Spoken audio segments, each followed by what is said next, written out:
Hello, everyone. Welcome you all to Eternal IAS.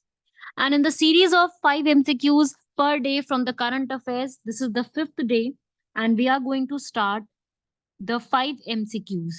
So let us now see what are those 5 articles that we are going to discuss. This first question is about the India-Taiwan relations.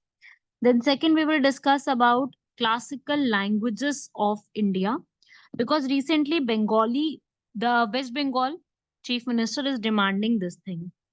Then Aditya L1, I hope you all are well aware with the Aditya L1 mission.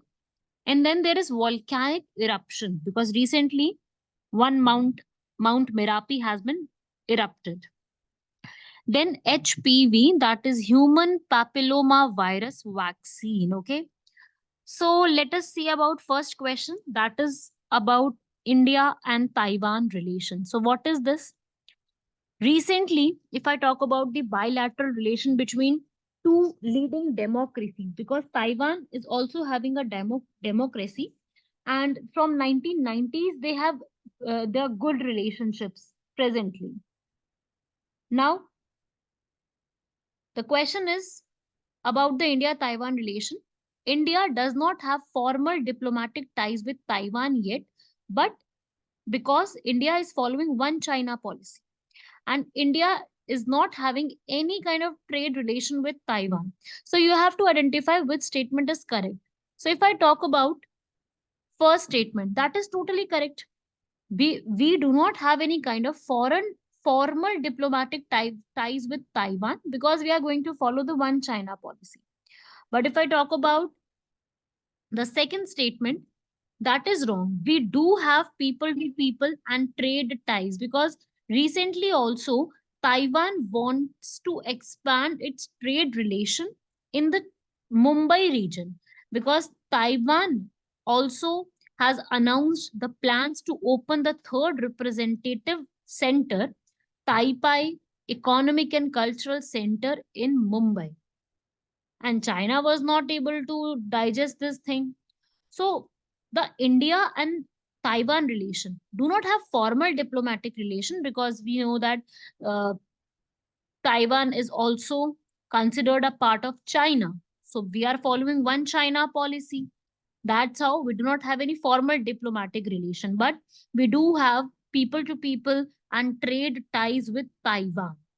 Okay, because India and Taiwan has also signed a bilateral agreement, and also they are establishing a semiconductor manufacturing hub in India, and there are around 200 Taiwanese companies of electronics, petrochemicals, IT, and auto parts operating in India. They do have educational exchanges also because Taiwan is having an expertise in R&D sector, research and development sector, entrepreneurship sector, and India is having expertise in manufacturing that things. So these two countries are doing or having their ties in improving this, right? So the first statement is totally wrong, but the second statement, so first statement is totally correct, but the second statement is wrong because it says it does not have any kind of trade ties with Taiwan, so that is wrong. Okay, everyone. So moving on to the second question of the series. Second question is saying that which of the following languages in India is considered as a classical language? Why this topic is in news? Because the West Bengal Chief Minister is demanding that Bengali language should also be declared as a classical language. See everyone, there is a difference between the official language and the classical language. Official language is totally mentioned in the constitution, whereas classical language is nowhere mentioned. Okay. Official language is mentioned in the eighth schedule of the constitution. In the eighth schedule, it is written there are 22 languages officially, and English is not one of them. But classical languages, there are only six classical languages in India, and amongst all the classical languages, only the options given two, Odia is only the classical language. So the answer for this question will be two only, whereas Bengali, Gujarati, and Santhali are the official languages of India. Getting my point? You can read it here. West Bengali Chief Minister asked the central government to officially declare Bengali as a classical language because after Hindi, Bengali is the most spoken language in India as per 2011 census. So, what is this exactly classical language? See, the classical language idea was originated in 2004. It was not in the our Indian culture. But if we want to declare any language as a classical language, that is in the hands of Ministry of Culture. Okay, Ministry of Culture is liable to do that. If any language which is having a record or the ancient literature of about 1500 to 2000 years, so many years, and that language is considered as a valuable heritage, and it is being spoken by the generation by generation, and most importantly, that language must be original and it shouldn't be borrowed from any other language. Like if I talk about Hindi, Hindi is not a classical language. Why? Because Hindi has been borrowed from Sanskrit. So Sanskrit is the original language and Sanskrit shall be considered as a classical language. Getting my point? Okay. So classical language must be different from the modern language and that must be the original, not borrowed from any other language. So that's how in this case we are having six classical language: Odia, Kannada, Tamil, Telugu, Sanskrit, and Malayalam. Most of them belong from the South Indian, right? And if a classical language is there, if any language has been declared as a classical language, then Ministry of Education do their efforts to promote this, and two annual international awards is being given for promoting that classical Indian language. Also, the central government set up a center of excellence for studies in a classical language. UGC also says that that number of universities in the classical languages should be created. So this is the benefit for declaring any language as a classical language. Recently, only six languages in India has been declared as a classical language. And why this was in news, I hope you all have got my point. Why this has been in news recently. So now you all have to make sure that you know what are classical languages, what is the guideline of declaring any classical language, what are the benefits, and how many languages are there, and the like the final approval is being given by the Ministry of Culture only. Whereas if I talk about the that official languages, if any language needs to be there in the official language, that will be done by the Ministry of Home Affairs. This is the difference between these two. Okay. So moving on to the third question about the Aditya L1, ISRO's new aspirational project, I would say that is a very important project. You must know about this. What exactly is this Aditya L1? See, the meaning of Aditya is what? The meaning of Aditya is sun. So to study the solar upper atmosphere, to study the solar upper atmosphere, that means chromosphere and corona. These two dimensions of the sun we have to study.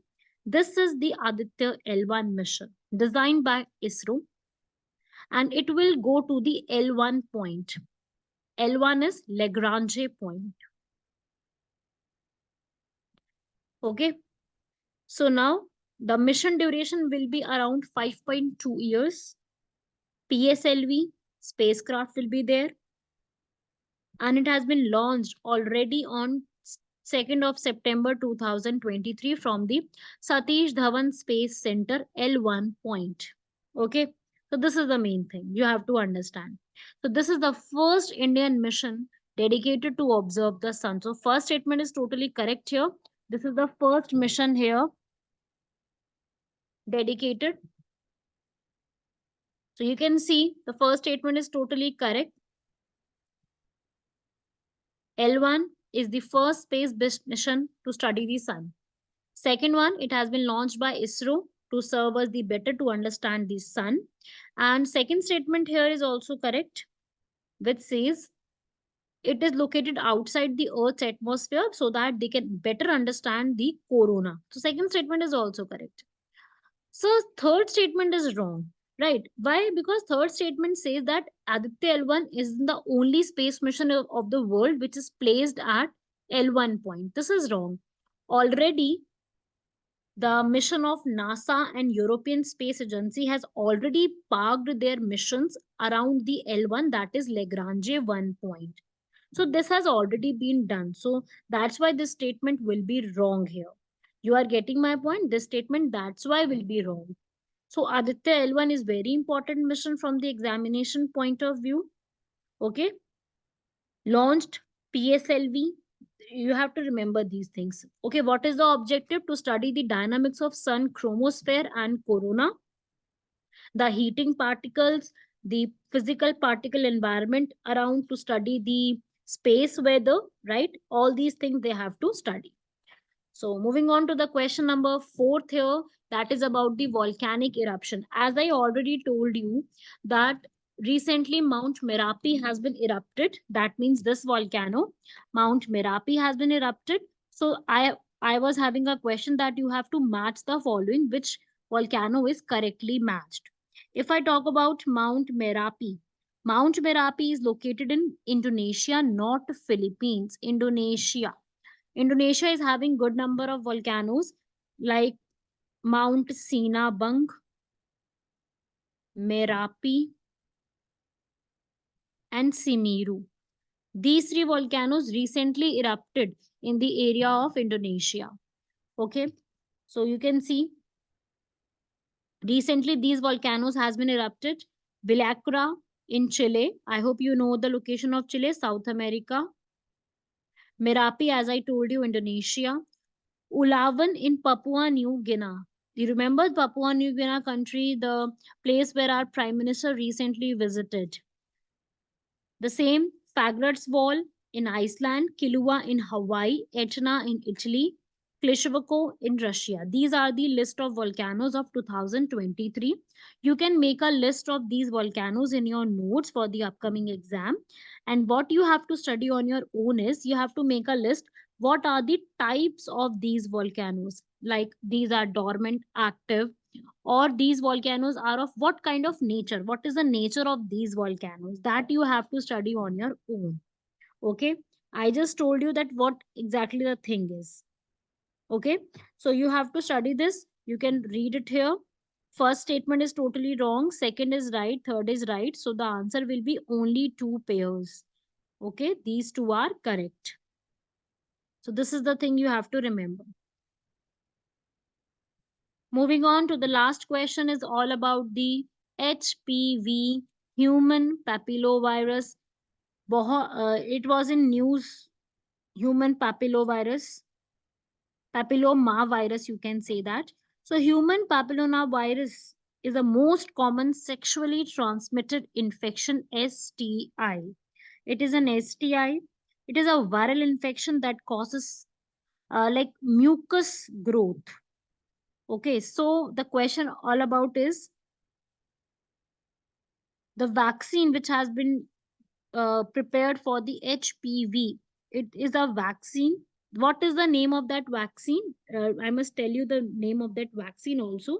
The vaccine name is Sarvavec. What? Sarvavec vaccine. Okay. So the Sarvavec vaccine is to is has been rolled out indigenously developed vaccine for the prevention of cervical cancer among the girls of 9 to 14 years of age, right, throughout their school time. And this is India's first indigenously developed vaccine so that type 6, type 11, type 16 viruses can be prevented.